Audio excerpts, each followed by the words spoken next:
En principal, Monsieur le député de Chambly. Monsieur le Président, quel gâchis. Les Québécois voulaient une commission d'enquête publique. Ils se retrouvent aujourd'hui avec une patente sans pouvoir. Monsieur le Président, ce que le premier ministre a annoncé hier, ce n'est pas une commission d'enquête parce qu'elle n'a pas les pouvoirs essentiels pour aller au fond des choses. Le pouvoir d'obliger les gens à venir témoigner, les obliger à parler, les obliger à amener des documents. Monsieur le Président, sans ces pouvoirs essentiels, le mécanisme annoncé hier est complètement bidon. Pensez-vous que les Accurso et les Catania de ce monde vont gentiment accepter l'invitation de la juge Charbonneau pour venir expliquer comment ils font pour avoir, année après année, 100 de tous les contrats dans certains arrondissements de Montréal? Monsieur le Président, bien sûr que non, ils ne viendront pas. Pourquoi le premier ministre a-t-il déchiré la loi sur les commissions d'enquête pour se bricoler une patente à son goût sans les outils nécessaires pour aller au fond des choses? Monsieur le Président, est-ce que le premier ministre n'est pas gêné de jouer ainsi avec nos institutions et avec celle de la commission d'enquête? Bravo. Monsieur le ministre de la Sécurité publique. Monsieur le Président, ce que nous avons annoncé hier est une véritable commission d'enquête. Ce que nous avons retiré, c'est l'immunité. L'immunité pour les gens qui viendraient à la commission d'enquête, de façon à ce que leur témoignage ne puisse pas servir à nous empêcher de finir nos enquêtes policières et d'obtenir les condamnations. Dans notre système judiciaire, quand il y a des gens qui sont coupables, on en fait la preuve. Ils ont le droit de ne pas s'auto-incriminer. On en fait la preuve, on les amène devant les tribunaux et on obtient une condamnation. Et je pense que je peux citer ici la nouvelle commissaire, que je ne connais pas personnellement, mais qui semble faire l'unanimité, si on peut dire, et qui est parvenue à faire condamner M. Momboucher, comme vous le savez, pour une peine d'emprisonnement à vie pour des meurtres. Alors, on n'a pas affaire à la dernière venue.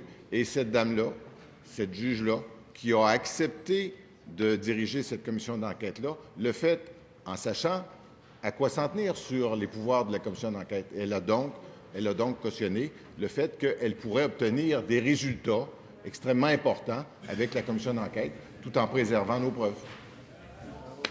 Première complémentaire, Monsieur le député de Chambly. Monsieur le Président, est-ce que le ministre réalise comment sa patente, qui n'est pas une commission d'enquête, va fonctionner? La juge Charbonneau va prendre le téléphone, elle va appeler un entrepreneur véreux ou un ingénieur malhonnête pour gentiment lui demander de venir la voir à son comité. Et qu'est-ce qu'elle va se faire dire, Monsieur le Président? Non, merci, ça ne m'intéresse pas. Fin de la conversation. Est-ce que c'est sérieux, Monsieur le Président? Est-ce que c'est comme ça qu'on va démanteler un système? Pourquoi avoir mis de côté la loi sur les commissions d'enquête? Pourquoi pas une vraie commission d'enquête publique? Oui. Monsieur le ministre de la Sécurité publique. Monsieur le Président, je pense que c'est le député de l'opposition qui prend les gens pour des imbéciles. Il sait très bien. Monsieur le ministre, et d'un côté comme de l'autre, d'ailleurs, on va éviter d'imputer des motifs à l'un ou à l'autre quand on est en débat ici. Monsieur le ministre. D'accord, Monsieur le Président, le député de l'opposition ne prend personne pour des imbéciles et moi non plus. Nous avons pris une décision bien mûrie. Nous avons regardé l'ensemble des arguments.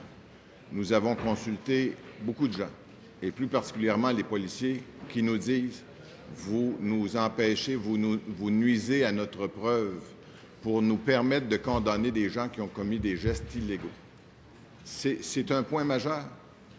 Alors, aucune décision n'est parfaite, mais nous estimons que cette décision-là est la meilleure dans les circonstances pour nous assurer que les gens soient condamnés d'une part et que la population sache ce qui se passe. Deuxième complémentaire, Monsieur le député de Chambly.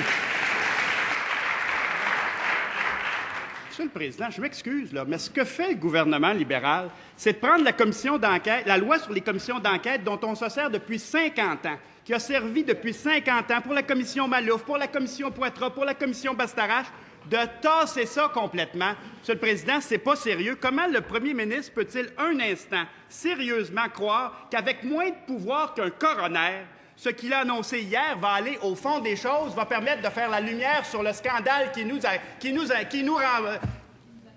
accable?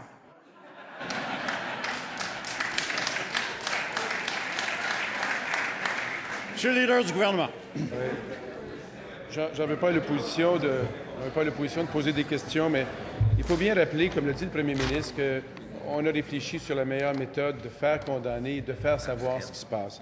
Et parmi les gens qui ont été consultés, notamment par la sécurité publique, il y a les chefs de police de Montréal, de Québec, la Sûreté du Québec, de l'UPAC, mais s'ajoute une voix ce matin, celle de M. Veilleux, le président de l'Association des policiers provinciaux. Il dit ceci: selon lui, le fait de ne pas pouvoir accorder d'immunité ni de pouvoir contraindre quelqu'un à témoigner allait de soi afin de protéger les enquêtes policières menées par l'unité permanente anti-collusion. Ça va être complémentaire aux enquêtes policières.